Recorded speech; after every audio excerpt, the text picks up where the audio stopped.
नाम बळे देही असोनिया मुक्त शांती क्षमा चित्त हरिभजने दया धर्म चित्ती सर्वाभूती करुणा निरंतर वासना हरिरूपी माधव मुकुंद हरिनाम चित्ती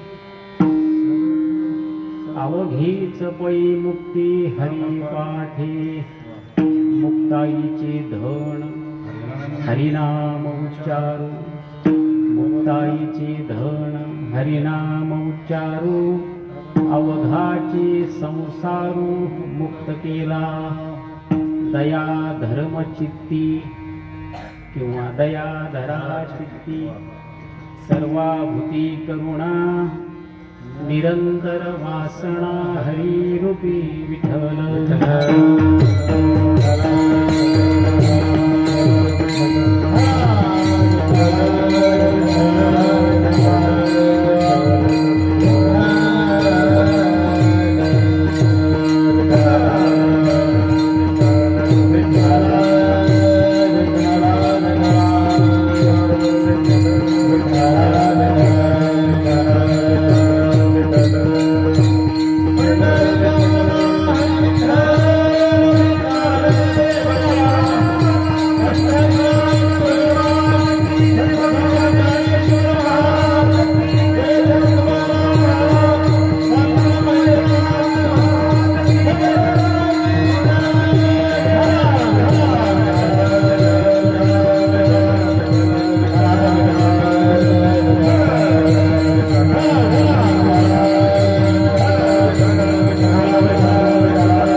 नाम बळे देही असोनिया मुक्त शांती क्षमा चित्त हरिभजने दया धर्म चित्ती किंवा दया धरा चित्ती सर्वाभूती करुणा निरंतर वासना हरिरूपी भगवान परमात्मा श्री पंढरीनाथांच्या चरणकमली मनपूर्वक अभिवादन करू.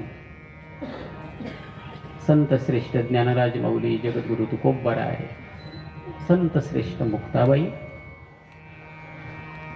या संत चरणावरती मनपूर्वक साष्टांग अभिवादन करून ज्या संतांनी बोध परंपरा अर्थात जीव हा शिव आहे अशी अद्वय बोधाची परंपरा तुमच्या आमच्यापर्यंत आणून पोहोचवली त्या गुरुतत्वाचं प्रेम भावाने स्मरण करून गायक वादक श्रोते मंडळी सर्वांविषयी सद्भाव आदरभाव व्यक्त करतो आणि भगवंताच्या शब्दपूजेकडे येण्याचा प्रयत्न करतो. त्यासाठी संत श्रेष्ठ मुक्ताबाईची ही अक्षरं आपण चिंतनासाठी निवडलेली आहेत.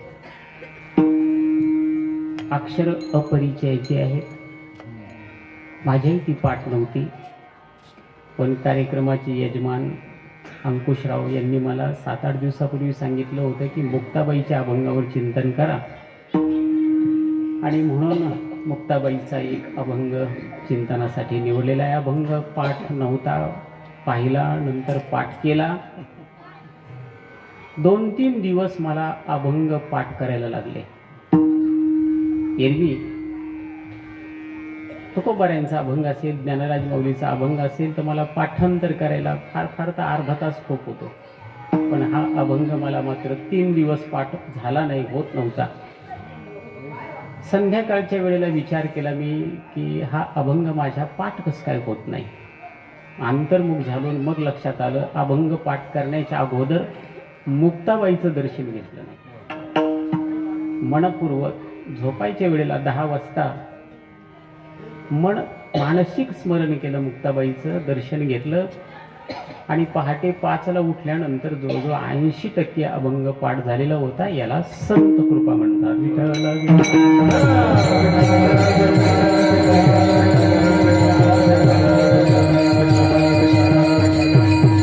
नामोपर प्रकरणातला अभंग आहे. संतांची कोणती अभंग रचना असेल, ज्ञानराज माऊलीचे अभंग असतील, तुकोबारायांचे असतील, निळोबारायांचे असतील, नाथ महाराजांचे असतील, प्रत्येक अभंगातून नाम महती संतांनी सांगितलेली आहे.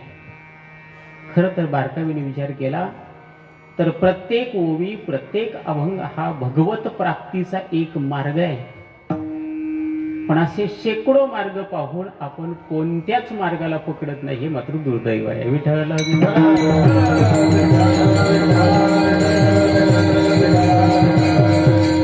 याही अभंगामध्ये संत मुक्ताबाई नाममहती सांगतायत, नामचिंतन सांगतायत, नामसाधना सांगून नामाचा संकेत करतायत आणि नामसाधना सांगून, नामाचा संकेत करून, नामाची फलश्रुती सांगून स्वतःची नामनिष्ठा संत मुक्ताबाई अभंगात सांगतायत. विठ्ठल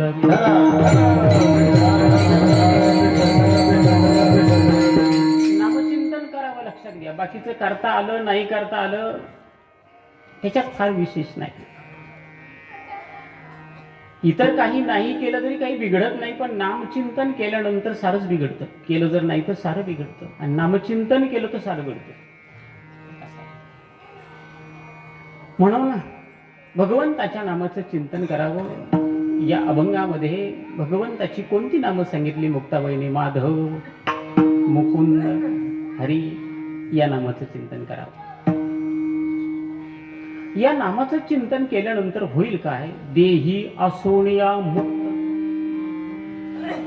हा देह संपल्यानंतर, देह गेल्यानंतर, पंचभूतामध्ये देह विलीन झाल्यानंतर नामधारक मुक्त होईल, याच्यात नवलच नाही, आश्चर्यच नाही. पण देहात असून मोक्ष प्राप्त होणं, देहीच विदेही हे सामर्थ्य कशात जर असेल तर नामत आहे. आणि म्हणून नामाची या बळी, नाम बळी, देही असोनिया मुक्त. काही ठिकाणी नाम बळे देही असोनी पै मुक्त असं आहे. हे नामचिंतन केलं तर जी काही दैवी संपत्ती आहे, शांती, क्षमा, दया, सर्वाभूती करुणा, ही दैवी संपत्ती आपोआप प्राप्त होईल. नामचिंतनाच्या मागे मागे ही सारी दैवी संपत्ती येत असते.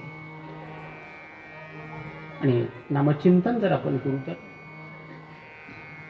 सर्वपै मुक्ती, सर्वपै मुक्ती. मग सलोकता मुक्ती असेल, समीपता मुक्ती असेल, सायुज्य मुक्ती असेल, आणि सार्ष्टी नावाची 5वी मुक्ती सांगितलेली आहे कुठे कुठे तत्वज्ञानामध्ये. या सर्व मुक्ती जीवाला सहज प्राप्त होऊ शकतात. माऊली बोलून जातात, देवाची द्वारी उभा क्षणभरी तेने मुक्ती चारी. ही जशी भाषा आहे तशी मुक्ताबाईची भाषा आहे. सर्व पै मुक्ती नाम पाठी. मुक्ताबाईने अभंगामध्ये चिंतन करत असताना कुठे मौखिक चिंतन सांगितलं. मुक्ताईचे धन हरिनाम उच्चारी, हरिनाम उच्चारू. कुठे वाणीचं चिंतन सांगितलं तर कुठे चित्ताचं चिंतन सांगितलं, आणि कुठे शेवटी नामपाठ शब्द आलेला आहे. अगोदर चिंतन करावं, आणि चिंतन करता करता किती चिंतन व्हावं? भगवंताचं नाम पाठवावं, नाम पाठवावं. नामपाठ कशाला होणं म्हणतात? जर रात्र दिवस, जागृती, स्वप्न आणि सुषुप्ती या तीनही अवस्थेमध्ये नामचिंतनाचा विसर जर होत नसेल तर त्या वृत्तीला नामपाठ वृत्ती असं म्हणतात. विठ्ठल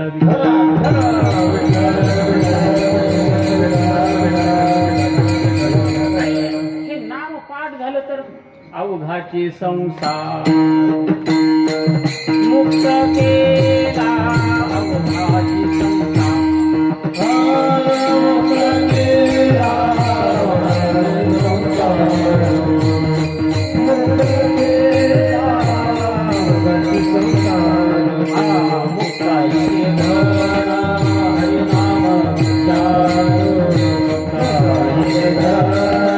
हरिनाम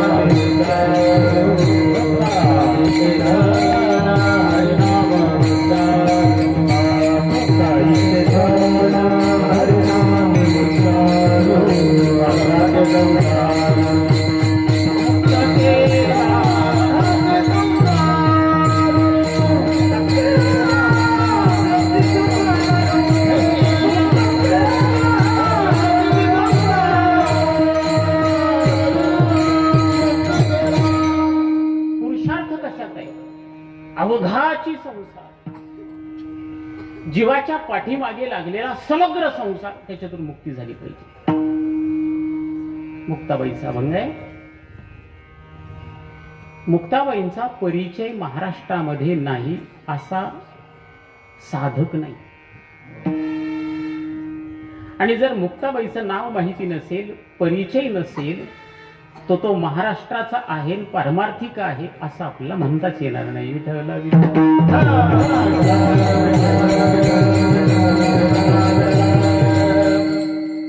संत परंपरेतील पहिले संत श्री संत म्हणून मुक्ताबाईचं आहे. पहिल्या अभंगकर्त्या म्हणून मुक्ताबाई आहेत. वारकरी परंपरेची नामसाधना ही प्राचीन आहे, प्राचीनतम आहे, खूप प्राचीन आहे. ही नामसाधना आली कुठून? फार प्राचीन. म्हणून आपण नेहमी अभंग म्हणतो, आदिनाथ उमा बीज प्रगटिले. जवळच आपलं ठिकाण ते आहे. भगवान आदिनाथाने ही नामसाधना माता पार्वतीला सांगितली. कुठे? कैलासामध्ये भगवान शिव नित्य समाधीस्थ आहे, नित्य चिंतन करतात. पार्वतीला प्रश्नच पडला, मी जवळ असून हे कोणाचं चिंतन करतात? आणि हा सर्वात मोठा देव असून कोणाचं चिंतन करतो? तुम्हा आम्हाला हा प्रश्न पडावा. भगवान परमात्मा पंढरीनाथ चिंतन करतायत, भगवान शंकर चिंतन करतायत, हरी हरी हरी मंत्र हा शिवाचा म्हणून वेदशास्त्र चिंतन करतायत. फक्त चिंतन न करणारी आपण आहोत. पार्वतीला प्रश्न पडला, तुम्ही कशाचं चिंतन करता? मला सांगा. आणि सांगा म्हटल्यानंतर भगवान शिव म्हणतात, चला. कुठं चला? घर सोडून चला. नाम ऐकायचं असेल आणि नामचिंतन करायचं असेल तर घरात जमत नाही. आणि घरातच करायचं असेल तर मनात घर येऊ देऊ नये. मनात जर घर आलं, वनात जाऊन मनात घर आलं तर चिंतन होणार नाही. विठ्ठल आणि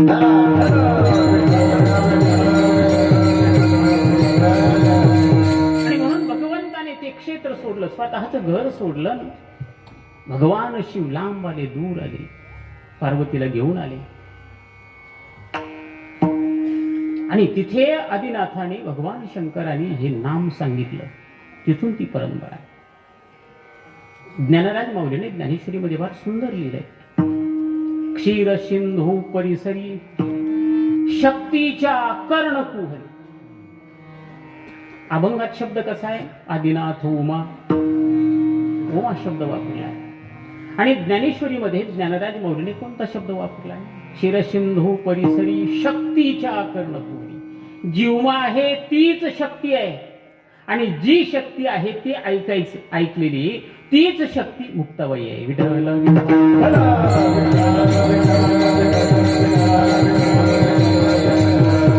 आदिशक्ती मुक्ताबाई, आदिशक्ती मुक्ताबाई, आदिशक्ती मुक्ताबाई, आदिशक्ती मुक्ताबाई.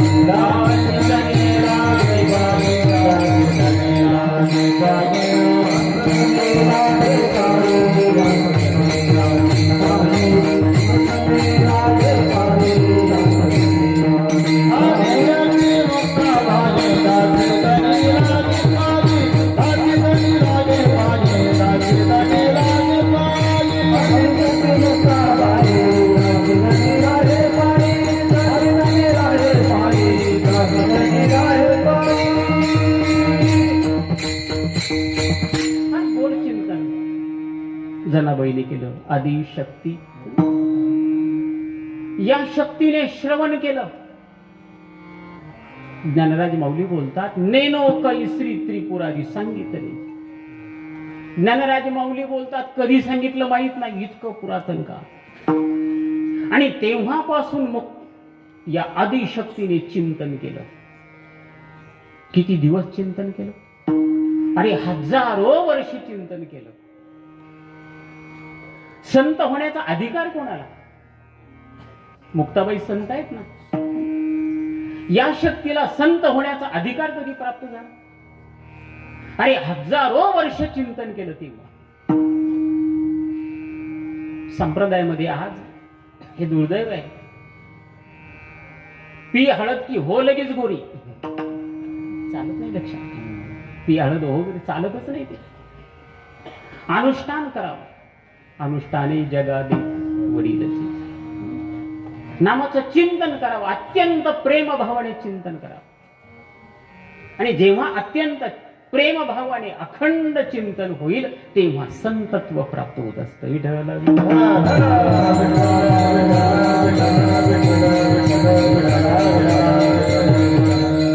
आणि हे चिंतन केल्यानंतर या शक्तीला संत होण्याचा अधिकार प्राप्त. आणि मुक्ताबाई संत झाल्यानंतर अनेक अनेक संतांना, अनेक अनेक साधूंना मुक्ताबाईने जागेवर आणलं. अनेकांची भोंड मुक्ताबाईने जिरवली. नामदेवराय वर्णन करतात. लहानशी मुक्ताई जैसी सरता,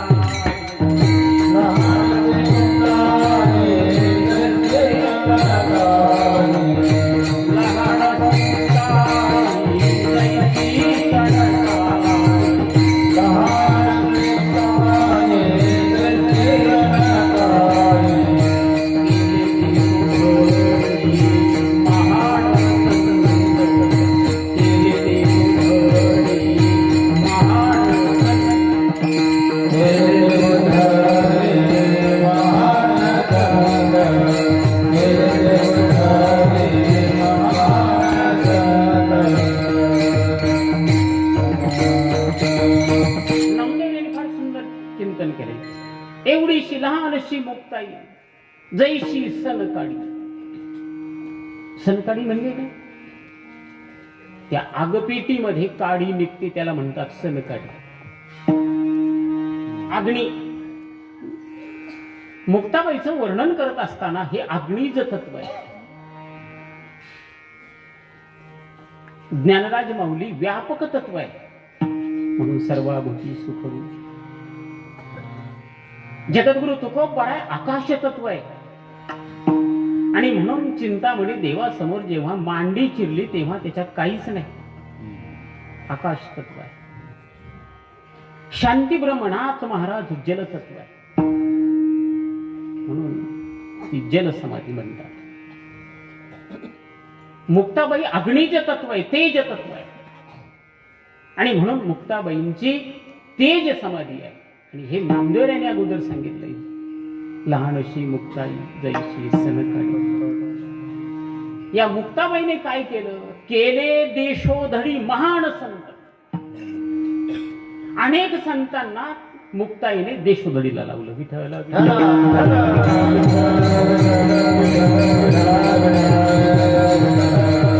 देशोधडीला लावणं शब्दाचा अर्थ वाटोळ करणं. मुक्ताबाईने महान संतांचं वाटोळ केलं गेलं.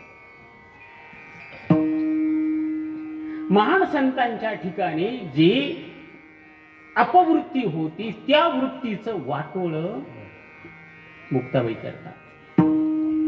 त्याच्यात पहिले विसोबा खेचर आहेत, दुसरे योगी चांगदेव आहेत आणि तिसरे नामदेव आहेत. विसोबा खेचर ज्ञानयोगी आहेत, त्यांचं वाटोळ देशोधडी. चांगदेव योगी आहेत, देशोधडी. नामदेव राय भक्त योगी आहेत, ते देशोधडी.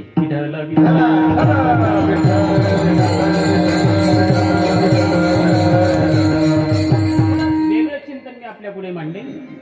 कळेल न कळेल मला माहिती. प्रकरण आपल्याला माहिती. विसोबा खेचरांनी काय मिळू दिलं नाही. ज्ञानराज माऊलींना असं वाटलं, निवृत्तीनाथांना असं वाटलं त्याला ते मांडे भोजन करावं. संतांना वाटत नसतं, हे खावं असं वाटत नसतं, लीला म्हणून. आणि म्हणून त्यासाठी लागणारं खापर मुक्ताबाई आटण्यासाठी गेल्या. विसवा खेचराने ती मिळू दिलं नाही, फोडून टाकलं. मुक्ताबाईच्या चित्तामध्ये काही नाही, शांत वृत्तीने त्या आल्या. निवृत्तीनाथानं सांगितलं, ज्ञानराज माऊलीने सांगितलं, ठीक आहे. पुढे काय प्रकरण झालं, ज्ञानराज माऊलीने योगाग्नी प्रगट केला. हे जेवतात कसं पाहण्यासाठी विसोबा खेचर आली आणि पाहिल्यानंतर भोंड जिरली आणि जिथून पाहिलं तिथूनच ते चरणावरती लोटांगण घातलं. मुक्ताबाई म्हणतात, सर परता. कोण आहे रे? बाजूला हो, बाजूला.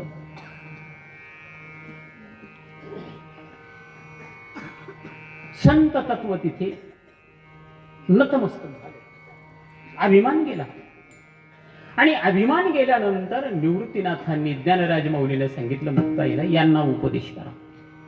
कोणाला? विसोबा खेचरांना. मुक्ताबाईने उपदेश करून विसोबा खेचरांना कोणाचं गुरुत्व दिलं? संत नामदेवरायांचं. आणि म्हणून असलेला अभिमान ज्ञानयोग्याचा जो आहे तो देशोधडी केला कोणी? मुक्ताबाईने. विठ्ठल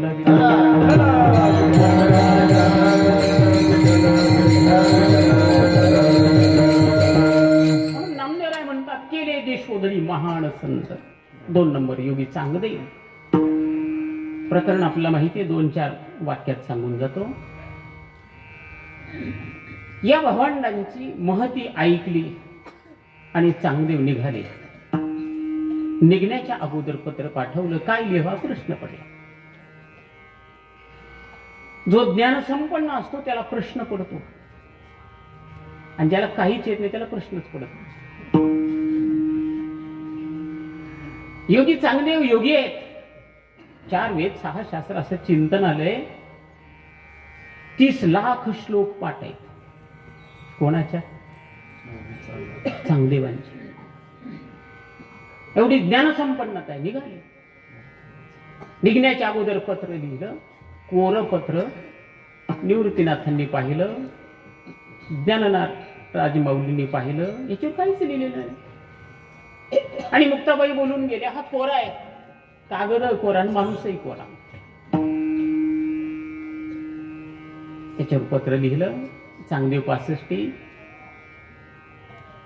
ज्यांचा अधिकार एवढा आहे,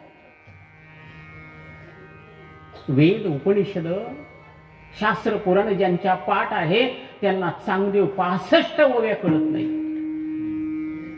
काय गंमत आहे सांगू का? संत कृपेशिवाय संत अक्षर कळत नाही. तुम्हाला ज्ञानेश्वरी कळून घ्यायची असेल तर संतांची कृपा लागते. संतांनी लिहिलंय, भाव धरून या वाची ज्ञानेश्वरी कृपा करी हरी. पण कृपा वेगळी आहे. आपण ज्ञानेश्वरी वाचन करता करता संतांची भेट होईल आणि त्याच्यातून ज्ञानेश्वरी कळेल. स्वबुद्धीने ज्ञानेश्वरी कळणार नाही.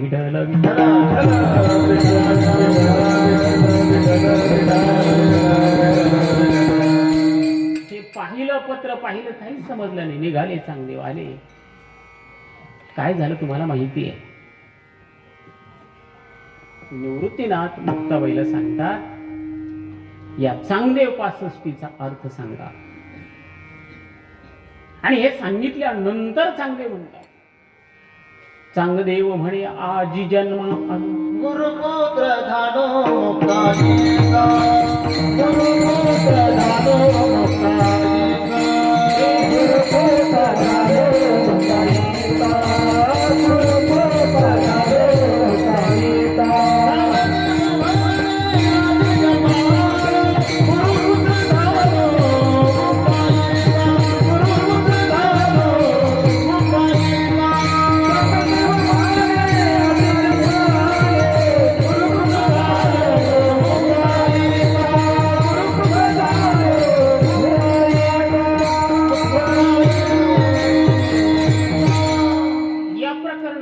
योगीपणाचा अभिमान देशोधडी केले. देशोधडी महान संत. पुढे नामदेवराय आले भेटीला. आळंदीला भगवंताने सांगितलं म्हणून.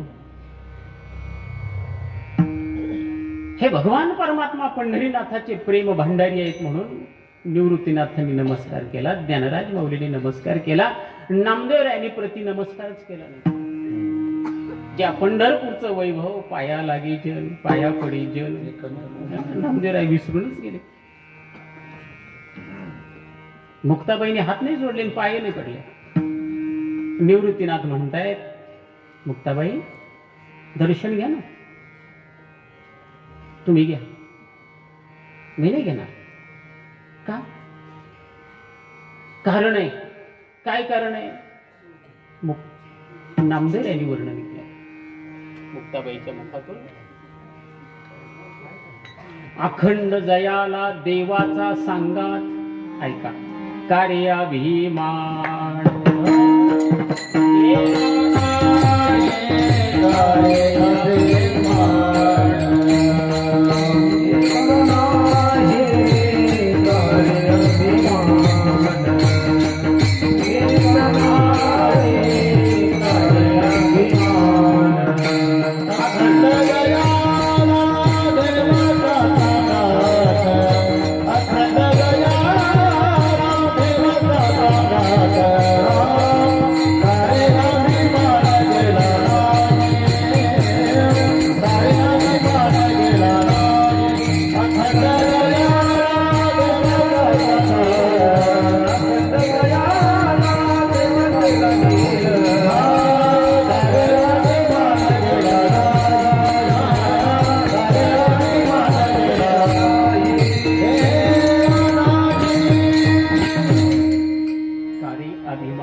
नामदेवराय पळाले. पुढचं प्रकरण माहिती आहे.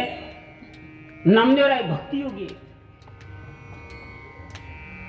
पण त्या भक्तीतला अभिमान केले देशोधरी महान मुक्ताबाई. मुक्ताबाई प्रगट होतात ते ताटीच्या अभंगामध्ये. लक्ष द्या इकडे, ऐका.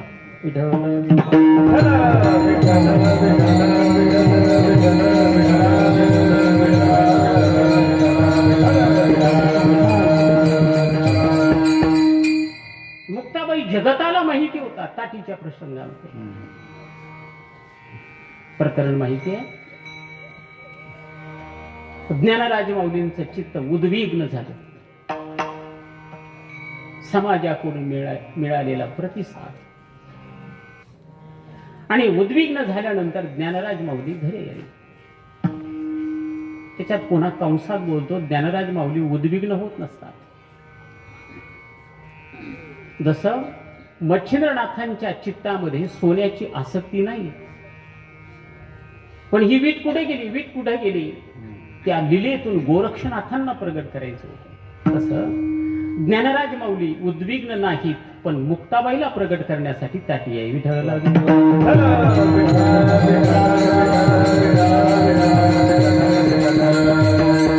ताटी लावली. ताटी शब्दाचा अर्थ आहे समाधी. ताटी लावली शब्दाचा अर्थ काय? ज्ञानराज माऊलीने समाधी लावली. बस, ज्ञानराज माऊली समाधिनिष्ठ महात्मे. ज्ञानदेवा मौन जपमाळ धरोळी श्रीहरी. सांगू का, आपण नाथ परंपरेला मानणारे आहोत. कुठेही बसावं. रानामध्ये आपलं कांदे काढायचं काम असेल, खुरपायचं काम असेल, सुट्टी होते की नाही? आता गंमत अशी आहे, कोणालाही मजूर मिळत नाही. घरी काम करावी लागतात. काहीच अडचण नाही, प्रचंड काम करावं. आणि कुठे झाडाला टेकून बसलो की दृष्टी बंद करावी, भगवत चिंतन करावं. तर आपण नाथ परंपरेची पाईक म्हणायच्या लायकीचे होत, अन्यथा नाही.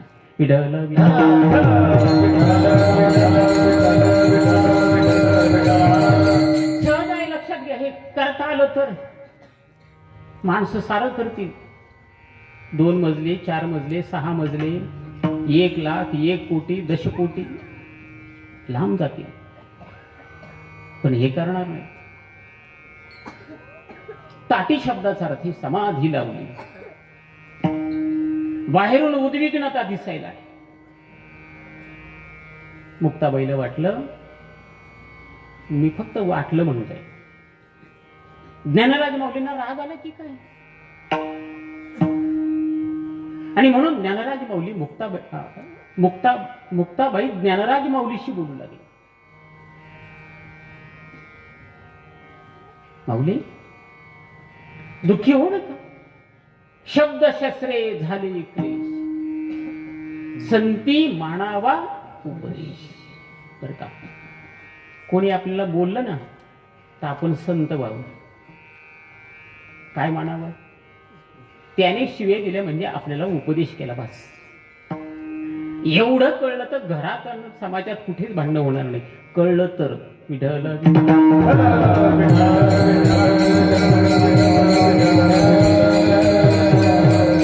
तरी ताटी लावलेलीच आहे. मग मुक्ताबाई बोलतात, योगी पावन मनाचा, योगी पावन मनाचा, योगी पावन मनाचा, योगी पावन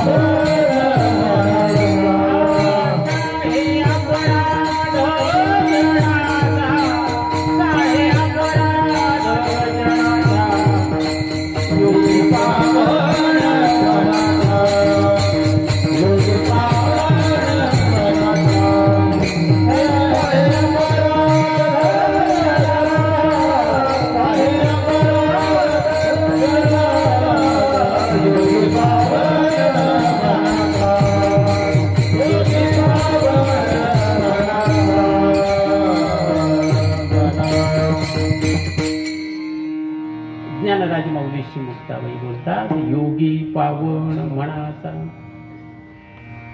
सोडा ही ताटी सोडा. ज्ञानराज माऊलीने ताटी लावलेलीच आहे. मला सांगा, ही ताटी म्हणजे काय शेपटी दरवाजा आहे का? तो उघडणाच. पाठी मागून जर ते 2 लाकडं वर केले असते तर ते छप्पर पडून गेलं. ताटी उघडा उघडा म्हणण्याची काय गरज आहे? म्हणून ताटी शब्दाचा अगोदरच अर्थ मी सांगितलं, समाधी आहे. माऊली हे उघडतच नाही असं पाहिल्यानंतर मुक्ताबाईने पुढचा युक्तिवाद केला. विश्वपट ब्रह्म विश्वपट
विश्वपट ब्रह्मदोरा. याच्यातलं तत्वज्ञान सांगतो 2 मिनिटं. ताटी उघडा. मुक्ताबाईने शब्द कसे वापरले? विश्वपट ब्रह्मदोरा. पहिला शब्द कोणता येतो? विश्व. आणि तिसरा शब्द कोणता येतो? ब्रह्म.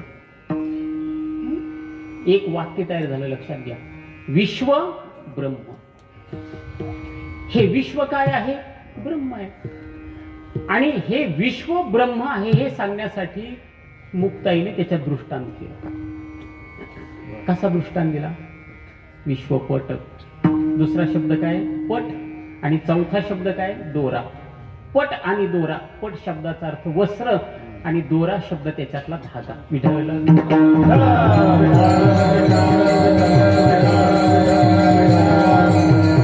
त्याच्यातलं तत्वज्ञान आहे का? या वस्त्रातला धागा जर काढला तर वस्त्र शिल्लक राहत नाही. तसं विश्वातलं ब्रह्म जर काढलं तर विश्व शिल्लक राहत नाही.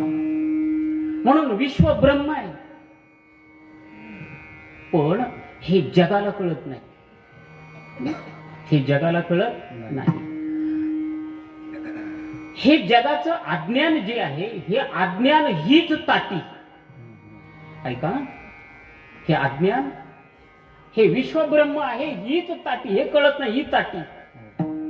मुक्ताबाई ज्ञानराज माऊलीला बोलतात, ही जी ताटी आहे, ही जी अज्ञानाची ताटी आहे, माऊली ही ताटी उघडा.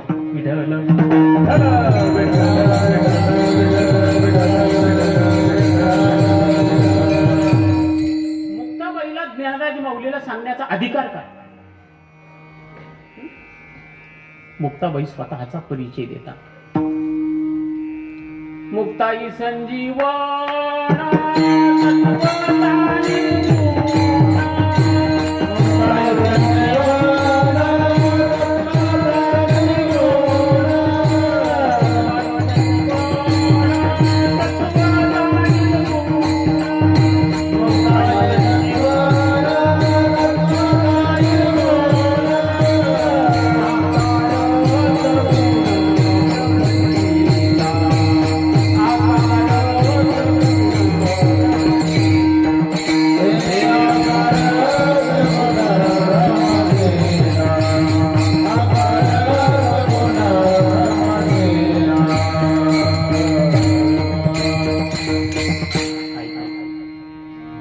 मुक्ताबाई स्वतःचा परिचय असा देतात, मुक्ताई संजीवन तत्वता निर्गुण. मी तत्वतः निर्गुण आहे, आणि जर माझा आकार काही जगताला दिसत असेल तर तो पंचमहाभूतात्मक त्याचा प्रकार आहे.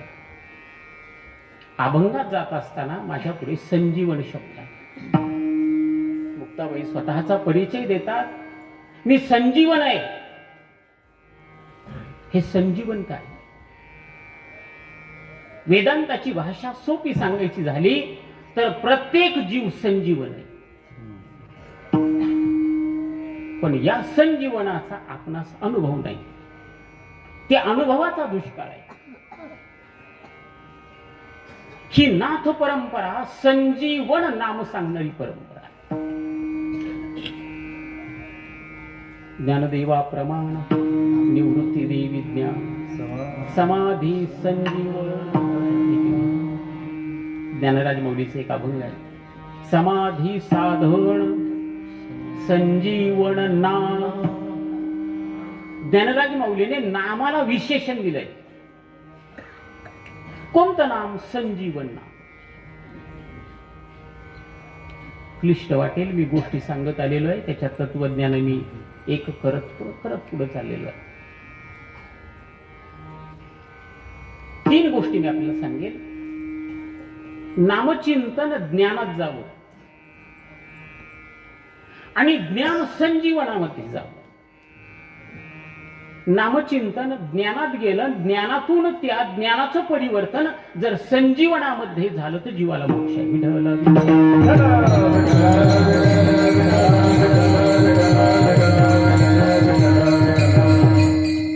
म्हणून नामचिंतन एक सामान्य गोष्ट आहे. सामान्य नाही, पण पुढचे 2 टप्पे मांडले म्हणून मी सामान्य म्हणतो.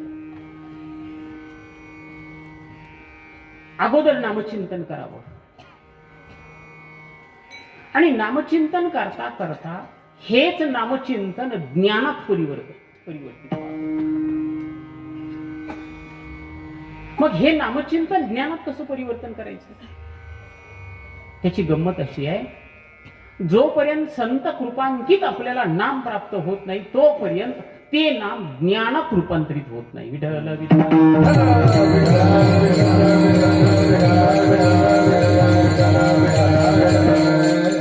अनेक प्रमाणाने आपल्याला बोलता येईल, गोष्टीने बोलता येईल. नामदेवरायाला विठ्ठल विठ्ठल माहित नाही का? तुकोबारायला रामकृष्ण हरी माहित नाही का? मग सापडे विले वाटे जाता गंगा, हे याची गरज काय? नामदेवरायाला जर श्री विठ्ठल श्रीराम कृष्ण हरी हे जर माहित आहे तर औंढ्या नागनाथला जाण्याची काय गरज आहे? कसं आहे, नामाने मोक्ष आहे, पण कधी मोक्ष आहे? या नामाचं रूपांतर ज्ञानात व्हावं. मग आपण संतांकडे गेलो की त्याच नामाचं रूपांतर कशात होतं? ज्ञानात. मग या नामाचं झालेलं जे ज्ञानात रूपांतर आहे ते ज्ञान अपरिपक्व आहे, लक्षात घ्या. ते ज्ञान सुद्धा पक्व नाही. ज्ञान सुद्धा पिकलं पाहिजे ना. पिकली असेल ज्ञान जर पिकलं नाही तर ज्ञानाचा अभिमान निर्माण होतो. आणि म्हणून चिंतन करता करता नामाचं परिवर्तन ज्ञानात आणि ज्ञानाची परिपक्व अवस्था झाली की ते नाम संजीवन नाम. आणि संजीवन नाम झालं की तुम्ही बोलाल ती गोष्ट सत्य होते. विठ्ठल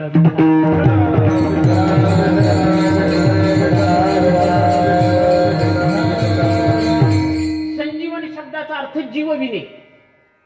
मी गोष्ट सांगत नाही. मढीमध्ये थोडा विषय मी सांगितला. सर, दिलीपरावच्या वडिलांना ही सारी मंडळी होती, त्याची पुनरावृत्ती मी करत नाही. जीवन, जेवण नाही, जीवन. कोणतं जीवन? संजीवन जीवन. दोन वाक्यात बोलून जातो. प्रेत यात्रा चाललेली होती. कबीराचा मुलगा कमाल त्याने ती पाहिली. तारुण्यामध्ये गेलेला ग्रस्त होता. मागचे राहिलेले आरडाओरडा करत होते. कमालाला ते पाहवलं नाही. आणि म्हणून त्या गंगेमध्ये कुठे तो देह खाली टेकवला. कमालाला वाईट वाटलं. तो गेला. आपल्याला आपल्या वडिलांनी नाम शिकवलंय. काय शिकवलंय? नाम शिकवलंय. अरे रामकृष्ण हरी मला काय शिकवावं लागतं का? असं आहे, ते नाम मुखात राहिलं पाहिजे. मुखामध्ये राहणं सामान्य गोष्ट आहे का? नाथ महाराज बोलून आले, अनेक जन्माची सुकृत पदरी त्याचे मुखी हरी पुढे काय पैठावर, म्हणजे त्याला पुण्य लागतं. आणि पुन्हा मुखात नामचिंतन स्थिर झाल्यानंतर त्याची परिपक्व अवस्था ज्ञान आणि त्याची परिपक्व अवस्था संजीवन नाम. विठ्ठल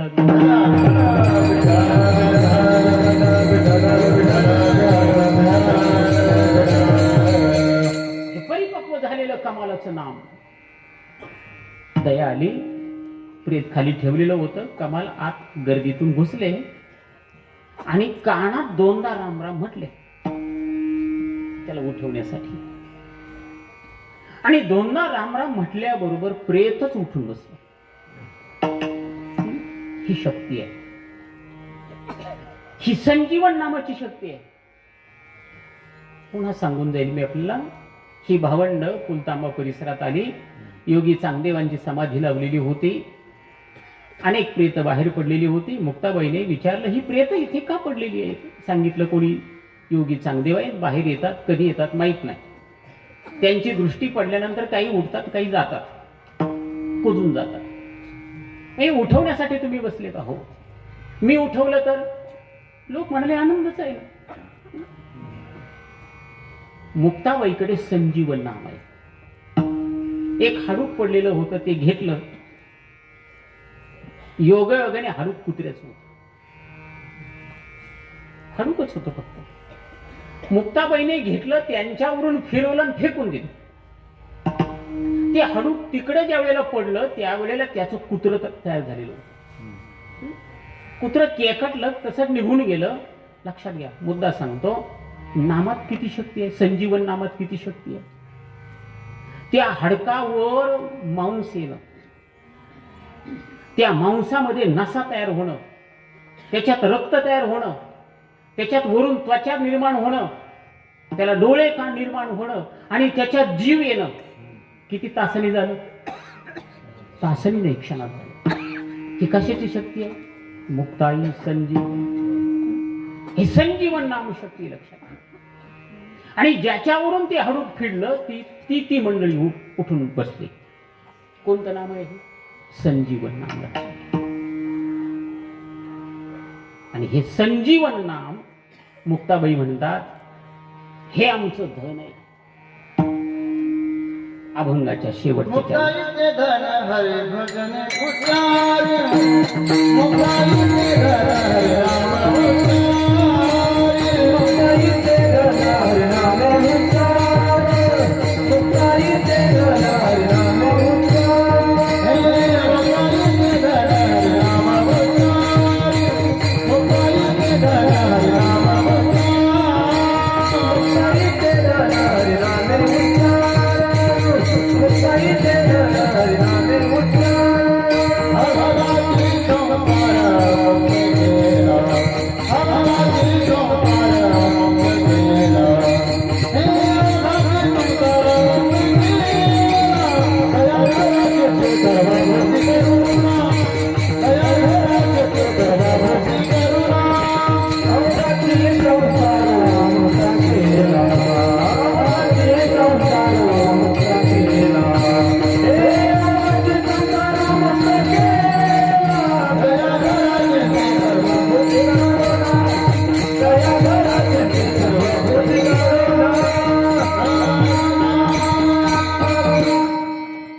मुक्ताईचे धन हरिनाम उच्चारू अवघाची संसार मुक्त केला. आता शेवटचं चरण म्हटल्यानंतर तुमच्या जीवात जीवाला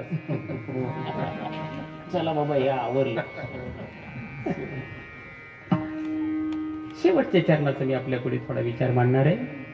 अजून माझ्याकडे 20 मिनिटं शिल्लक आहे. मुक्ताबाईंची नामनिष्ठा काय? त्या म्हणतात मुक्ताईचे धन हरिनाम उच्चार. अरे आमचं धन दुसरं काही नाही. असं आहे माणसं आयुष्य खलास करतात आणि धन मिळवतात, प्रचंड धन मिळवतात.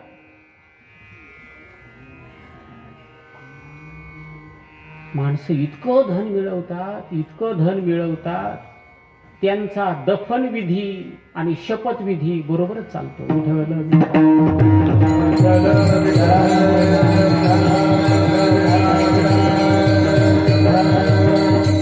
हे धन तुम्ही मिळवणार तर तुमच्या जीवनाची ही फलश्रुती आहे.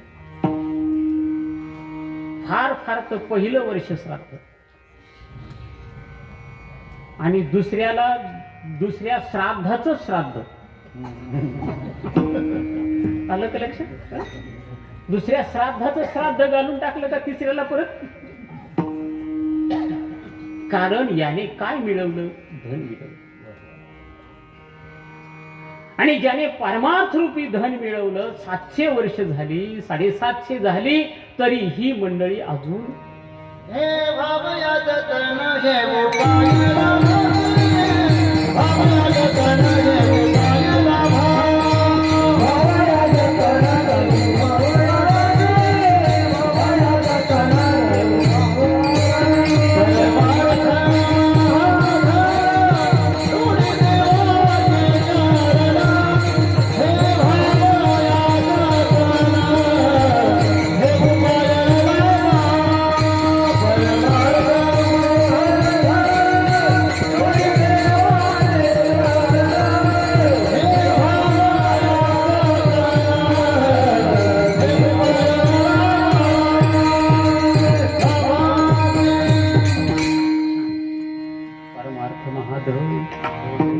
महाधन म्हणजे खत नाही.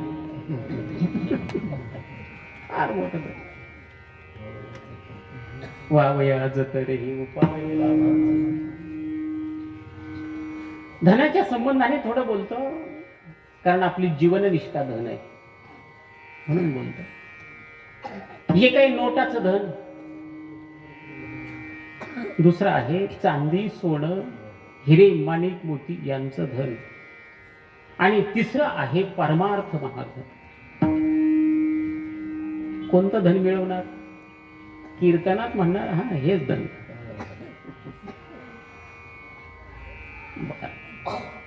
आमची सुद्धा कीर्तन कशासाठी चाललेली आहेत? परमार्थात महाधन.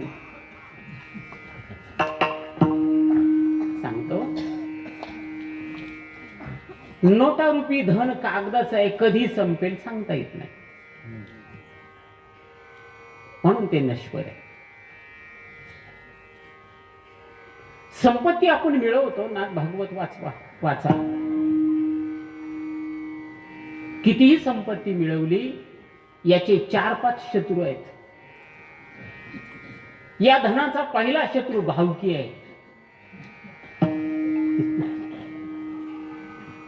या धनाचा दुसरा शत्रू आग्नेय आहे. तिसरा शत्रू याला स्वभावता नाश आहे, जर त्याचा उपभोग घेतला नाही तर. आणि या धनाला चोराचं भय आहे. या धनाला सांभाळूनच ठेवलं तर रोगाचं भय आहे. मग माणसं म्हणतात असा अटॅक आला आणि एका झटक्यात 10 लाख गेले.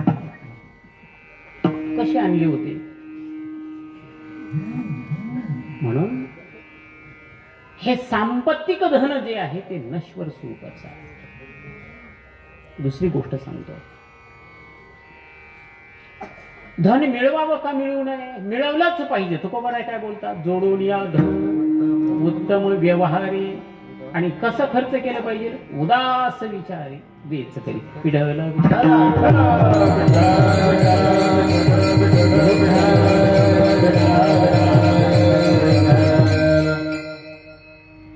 मिळवलं पाहिजे. पण एक सांगतो, लक्षात घ्या, उत्तम व्यवहारातून मिळवा. आणि मनाला एक कठीण वॉर्निंग द्या, घरामध्ये अवैध पैसा येणार नाही. एवढं जरी समजलं ना तर बराच पारमार्थ झाला. लक्षात, अवैध आलेला पैसा तुम्हाला सुख लागू देणार नाही. 2-3 वाक्यात गोष्ट सांगून जातो. परीक्षिती राजा पांडवांच्या कुळामध्ये जन्माला आलेला. भगवंताने त्याचं रक्षण केलेलं. त्याचे पिताश्री वाडवडील, ज्या वाडवडिलांचं भगवंताने दास्य केलं आणि ज्या परीक्षितीचं रक्षण भगवंताने केलं. कुठेतरी तो एक दिवस शिकारीसाठी आला. एका ऋषीच्या आश्रमामध्ये आला. ऋषी ध्यानस्थ होते. दुपारची वेळ झालेली होती. काही शिकार असेल काय असेल काही मिळालं नाही, म्हणून अशांती निर्माण झाली नाही. त्या ऋषीच्या आश्रमामध्ये आल्यानंतर मला याने पाणी दिलं नाही, मी राजा असून. राग आला आणि एक साप मेलेला होता. तो साप त्या ऋषीच्या गळ्यात टाकला. परीक्षिती निघाली. इथे माझा मुद्दा आहे. परीक्षिती भगवत भक्त आहे ना. मग भगवत भक्त असून सुद्धा भगवत भक्ताचा अपमान का झाला? अयोग्य कृती का झाली? त्याचं कारण असं आहे, तो यज्ञ करत असताना वेगवेगळ्या प्रकारची संपत्ती भीम, अर्जुन, नकुल, सहदेवाने आणलेली होती. भीमाने जरासंधाला मारलं. जरासंधाचा मुलगा, त्याने पुष्कळशी संपत्ती पांडवांना दिली भेट म्हणून. आणि संपत्ती देताना सांगितलं, माझ्या वडिलांचा हा मुकुट आहे, एवढा मला राहू द्या. भीमाने सांगितलं, हा चांगला आहे, घे. घेतला. इच्छेने घेतला का इच्छेच्या विरुद्ध घेतला? इच्छेच्या विरुद्ध. इच्छेच्या विरुद्ध आलेलं हे अवैध धन घरात. आणि परीक्षिती राजाने विचार केला, आपल्या पूर्वजांचा ठेवा आहे, तो मुकुट चांगला दिसेल. मुकुट घातला. कोणाचा मुकुट आहे तो? जरासंधाचा. नाही, काही नाही, काही नाही. त्याच्यामुळेच मी स्वर लावला. कारण काय होतं, कीर्तनामध्ये बहुतेक पेटी वाजवणारी माणसं, पप्पात वाजवणारी माणसं ऐकण्यात गुंग होतात. मला स्वरच मिळत नाही.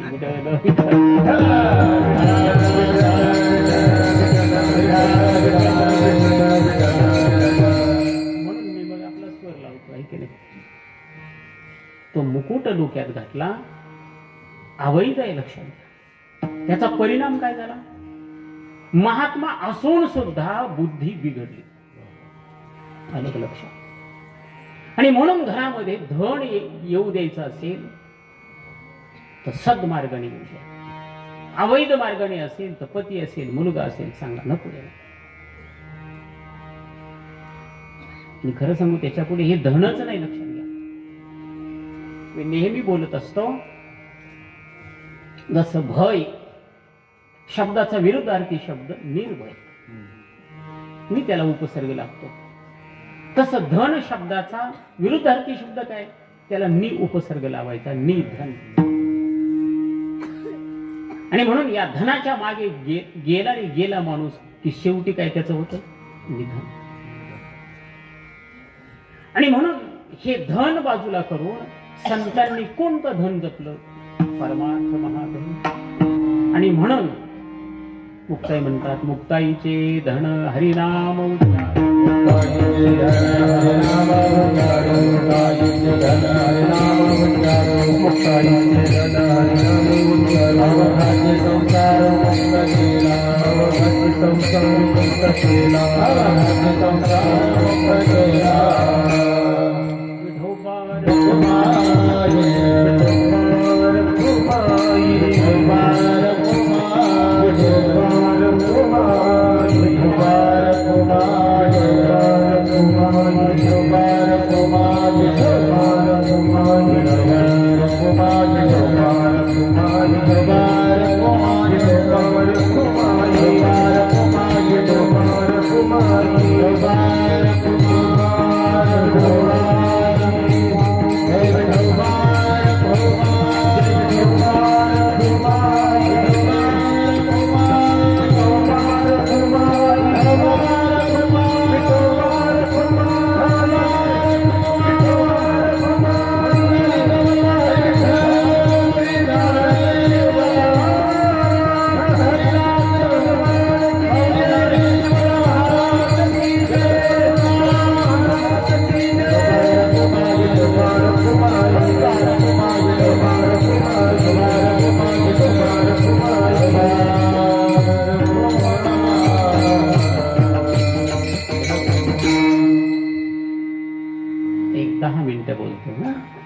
मुक्ताईचे धन हरिनाम उच्चारू,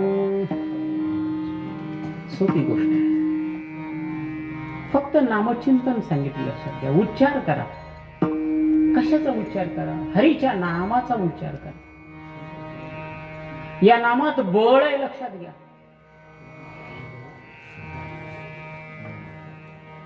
जगात सर्वश्रेष्ठ बलवान कोण, नामधारी. तुकोबाराने असं वर्णन केले, नामाची या बळे न भिऊ कळी काळाच्या माथा सोटे.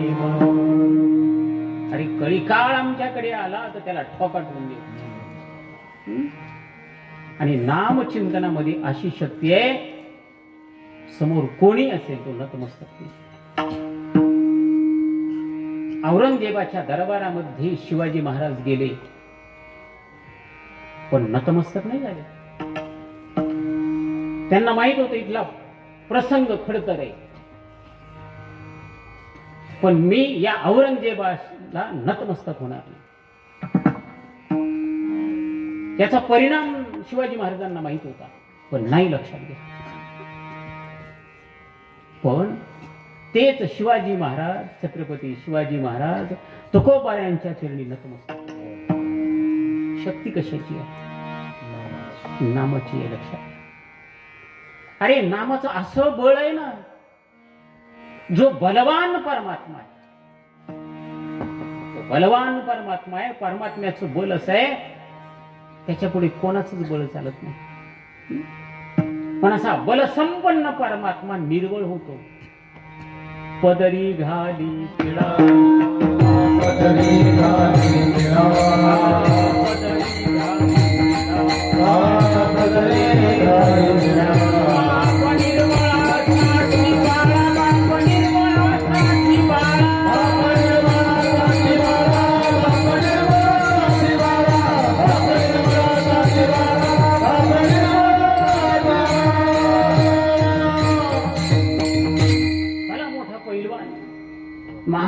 केसरी कुस्ती करण्यासाठी निघाला. छोट पोरग दारातलं घरातलं बाहेर आलं. कुठे चालले? अरे चालू.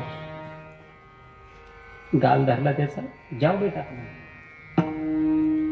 त्याने बापाच्या शर्टला धरलं. जाऊ देणार नाही. निघालेला बाप, हिंद केसरी बाप घरात आला. कोणाचं बळ? बापाचं बळ का पोराचं बळ? पोराचं बळ आहे, लेकराचं बळ आहे का? प्रेम आहे, लक्षात घ्या. त्याने पदर धरला. तस भगवान परमात्मा बल संपन्न आहे. नाम हा त्याचा पदर आहे. त्या फक्त पदराला धरा, सोडूच नका. त्या पदराला धरलं की मुक्ताबाई बोलतात, अवघाची संसार मुक्त केला. पिढलं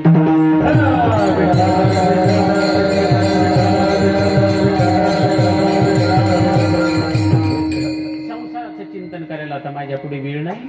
पुढे बोलतो. अज्ञानरूप संसार आहे, अविद्यारूप संसार आहे, जन्म मरण रूप संसार आहे आणि भ्रमरूप संसार आहे. भ्रमरूप संसार. स्वामी विवेकानंदांनी एक गोष्ट सांगितलेली आहे.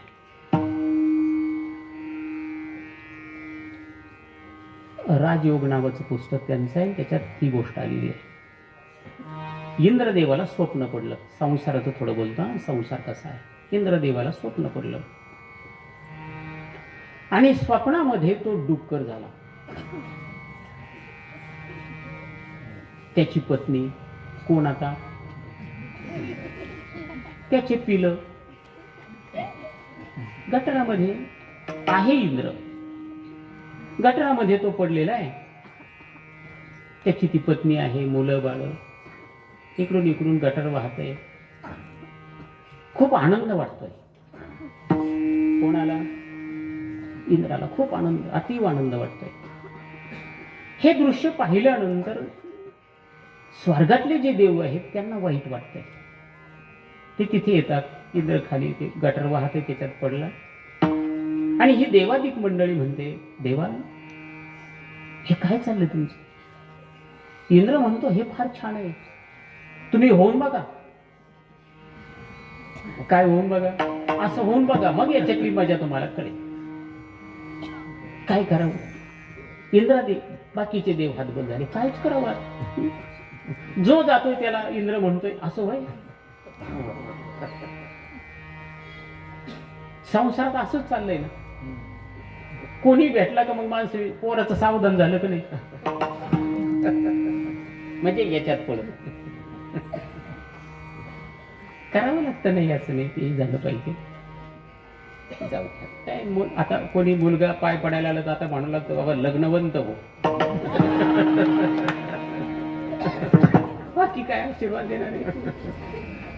आणि एक देवादिक मंडळी आली. काय करावं?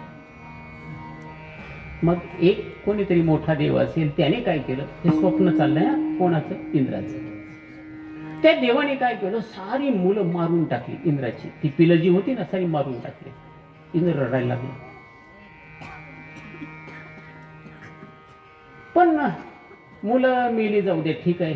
पत्नी राहिली म्हणून त्याला थोडा आनंद वाटला. चालेल, कोणी काही सोय आहे. हा अजूनही शुद्धीवर येत नाही असं पाहिल्यानंतर त्या देवतेने त्या इंद्राच्या पत्नीलाही मारून टाकलं. मग मात्र अधिक वाईट वाटलं. इंद्र मोठमोठ्याने रडू लागला. स्वप्न पडलंय. हा रडतो असं पाहिल्यानंतर पुन्हा त्या देवतेने या डुकराचा शिरच्छेद केला आणि शिरच्छेद केल्यानंतर आतून दिव्य इंद्र निर्माण झाला. आणि मग तो म्हणतो, अरे मी कसा पडलेलो होतो, हे माझ्यावर केलेले उपकार आहे. त्याचा शिरच्छेद झाला, त्याचं स्वप्न संपलं. कोणतं खरं होतं? इंद्रपद खरं का ते स्वप्न खरं? पण भ्रमकाळामध्ये ते स्वप्न काय वाटलं? सत्य वाटलं. तसं प्रपंच हा भ्रम आहे. बरं आहे कसं बोलतात?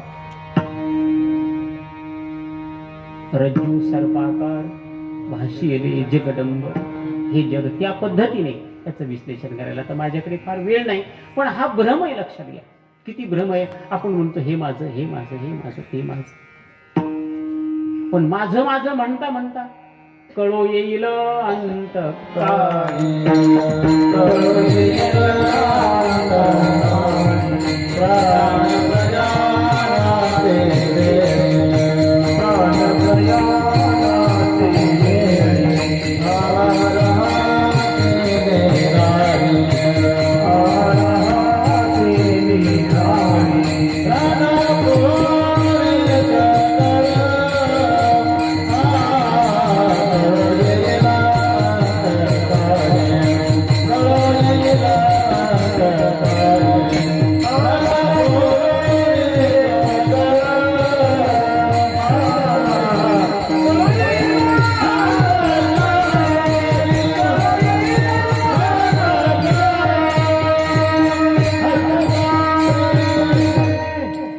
हा भ्रम जो आहे हा भ्रमरूप संसार आहे, आणि चिंतनाने हा भ्रमरूप संसार निघून जातो.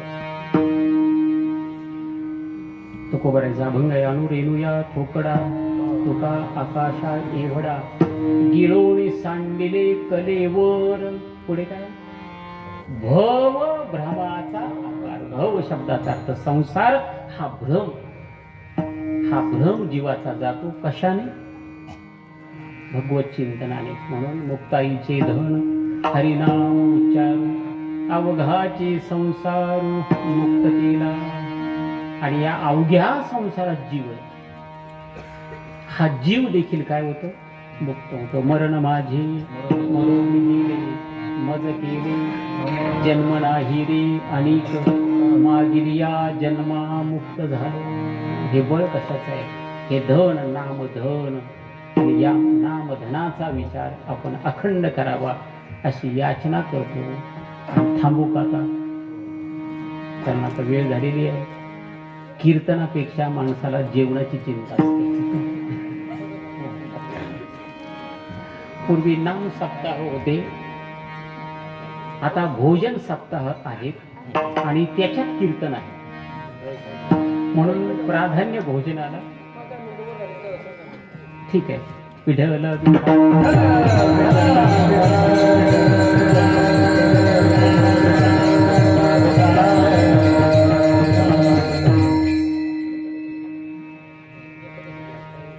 एखादंच आहे ते, पण काय होतं.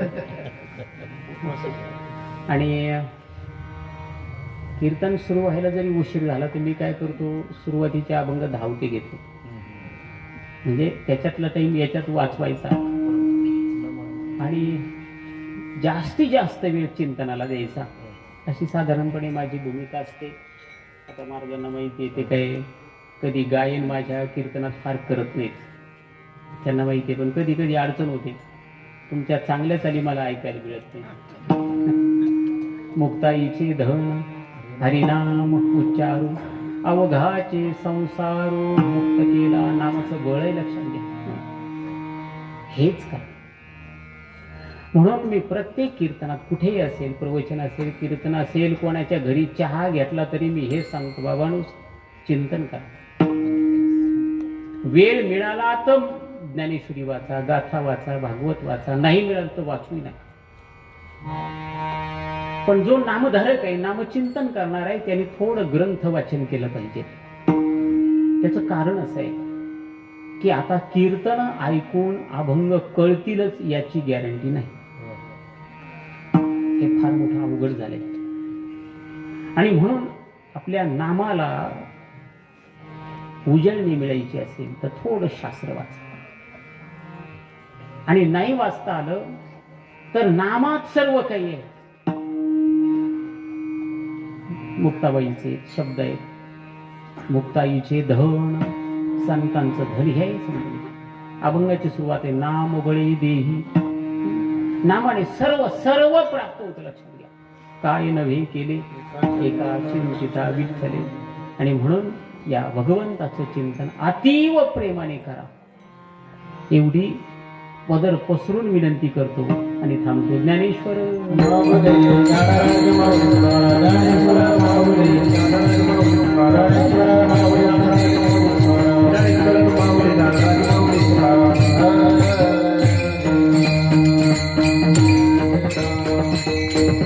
अंकुशरावनी मला सांगितलं मुक्ताबाईच्या अभंगाचं चिंतन करा. मी कधी अभंग पाहिलेला नव्हता. मुक्ताबाईचं चरित्र वाचलेलं होतं, पण ज्या वेळेला आपल्याला बोलायचं असतं त्यावेळेला त्याचं गांभीर्याने चिंतन करावं लागतं. या कीर्तनाच्या निमित्ताने मलाही मुक्ताबाईंच्या संतश्रेष्ठ मुक्ताबाईंच्या चरित्राचा परिचय होऊन गेला. मला परिचय झाला. त्याच्यात काय काय बारकावे आहेत हे मला त्यांच्या सांगण्यामुळे समजलं. म्हणून त्यांच्याविषयी ऋणभाव आदरभाव व्यक्त करतो. सर्वांच्या चरणी नतमस्तक होतो आणि माझ्या शब्दांना पूर्ण करतो.